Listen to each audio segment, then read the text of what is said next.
بسم اللہ الرحمن الرحیم۔ السلام علیکم ورحمۃ اللہ وبرکاتہ۔ پل صراط پر جو لوگ گزرتے ہوئے جہنم میں گریں گے انہیں عذاب ہوگا۔ جہنم کے سب سے اوپر کے درجے میں ایمان والے گناہگار ہوں گے۔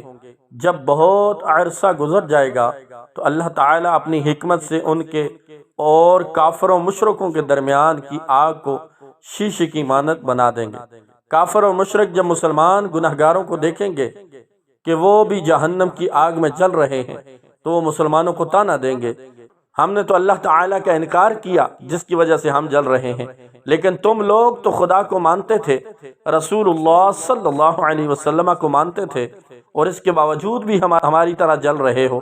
آپ کا خدا آپ کے کس کام آیا؟ حدیث پاک میں آیا ہے کہ جب جہنمی کافر مسلمان گناہگاروں کو طعنہ دیں گے تو اللہ تعالیٰ جبریل علیہ السلام کو بلائیں گے اور فرمائیں گے، اے جبریل، آج ہمارے ماننے والوں کو طعنہ دیا جا رہا ہے کہ ان کے ساتھ بھی وہی سلوک ہو رہا ہے جو نہ ماننے والوں کے ساتھ ہو رہا ہے، جاؤ ذرا جہنم سے حالات معلوم کر کے آؤ۔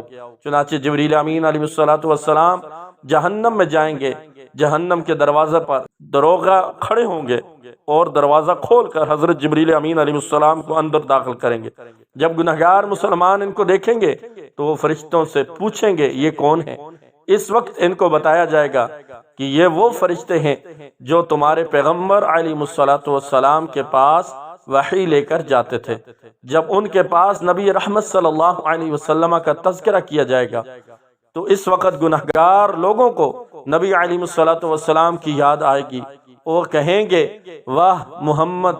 جہنمی لوگ ان الفاظ میں جبریل علیہ السلام کو رو رو کر کہیں گے کہ اے جبریل، آپ نبی صلی اللہ علیہ وسلم کے پاس اللہ کا پیغام لے کر جاتے تھے، آج ہم گناہگاروں کا پیغام بھی ہمارے سردار کو پہنچا دے کہ آقا آپ تو ہمیں بھول ہی گئے، ہم جہنم کی آگ میں جل رہے ہیں اور آپ جنت کے اندر ہیں۔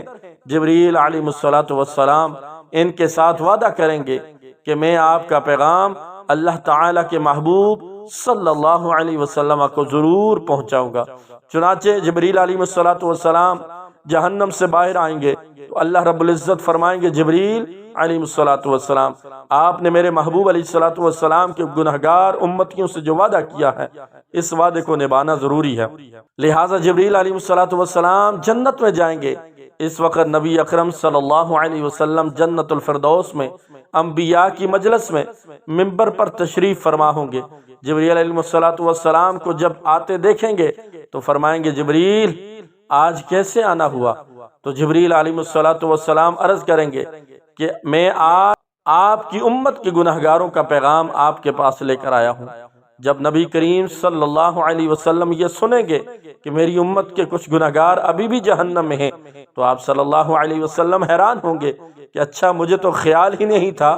چنانچہ نبی رحمت صلی اللہ علیہ وسلم اس وقت اللہ رب العزت کے حضور سجدہ فرمائیں گے اور اللہ رب العزت کے سامنے کہیں گے، اے پروردگار عالم، میری امت کے گناہگاروں کو معاف فرما دیجئے۔ اللہ تعالیٰ ان کو شفاعت کبریٰ کی اجازت فرمائیں گے، اے میرے محبوب صلی اللہ علیہ وسلم، آپ جس کے بارے میں چاہیں شفاعت فرمائیے، ہم اس کو جہنم سے نکال دیں گے۔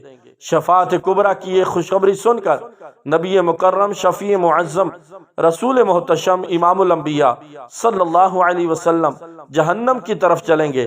اس وقت جبریل علیہ السلام ایک اعلان کریں گے کہ اے جنتیوں، نبی صلی اللہ علیہ وسلم جہنمیوں کی شفاعت کے لیے جا رہے ہیں، تم بھی ساتھ چلو۔ چنانچہ اس دولہے کے ساتھ شفاعت کرنے کے لیے ایک بارات چلے گی۔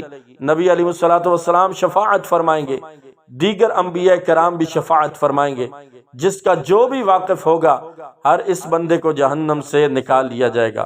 حتیٰ کہ اگر کسی نے دنیا میں کسی مومن کو ایک پیالہ پانی بھی پلایا ہوگا تو اللہ تعالیٰ اس عمل کی برکت سے اس کو بھی جہنم سے نکال لیں گے۔